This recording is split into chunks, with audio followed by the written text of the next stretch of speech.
Assalomu dostlar. Sizler men tengi anası.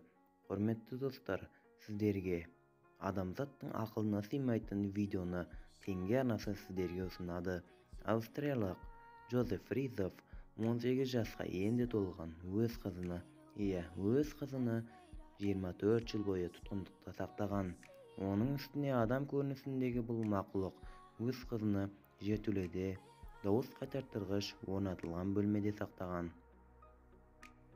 Sol 24 yıl içinde bul makluk aybını jasırуу maksatında awuldyk polisiyaga 2 ret izдөөгө beredi. Odan ары öz kızынан 7 перзент көреді. Кыдыруу аякталгандан соң полисияга әкем мен бирге жасамаймын деген хат калдырып кетти деп айтады. Сол аркылуу полициянын да оозун жабады. Полиция Элизаны издөөдө токтотады. Ултумузда бир нагыл бар. Ооруун жасырган оорумай өлөдү деген. Бул анык және дурус нагыл. 2008 жылы Элизабет Фрисовта камоодо сакталганына 24 жыл толады. Осы жылы онун кызы ооруу болуп калады және ооруканага алып келеді.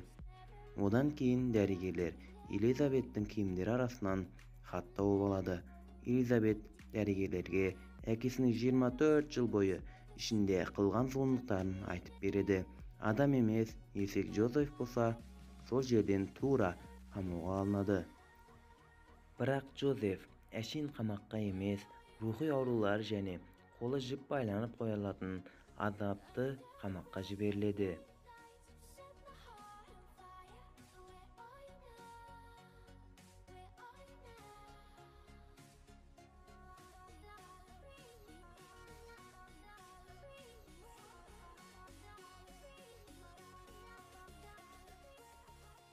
Бул вакыйга алдыңгыдан да коркунучтуу. 1991 жыл 10-июнь күнү Американын Калифорния штатына карасты Саут-Лейк-Тахо каласында 4-сыныпта окуйтун Джейси Дугорт жоголуп калады. Джейси Дугорт автобус бекетинен сол штатта жашайтын Филипп Гарридо және әйели Нэнси Гарридолар урлап кетеді. Олар Джейсиди 18 жыл бою азапты туткундукта сактайды. Джейси сол 18 жыл ичинде Филипп Гарридодан 2 перзент көрөдү. Сонымен Гарридолар үйүнүн жанына кичкене үй салып, Джейсиди сол жерде сактайды.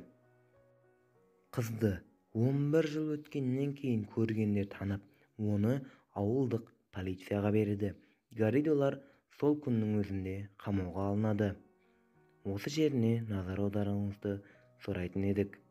Филипп Гарридону болса, ауылдык суд 431 жылга камайды, ал Нэнси Гарридону болса 34 жылга камайды. Міне достар, осындай адамдар жоголуун тилеп, осы видеону аяктайбыз. Арнамызга тиркелип, лүпүлдү басууду унутпаңыз достар. Адам болсак да адал болайык. Кош, сау болуңдар.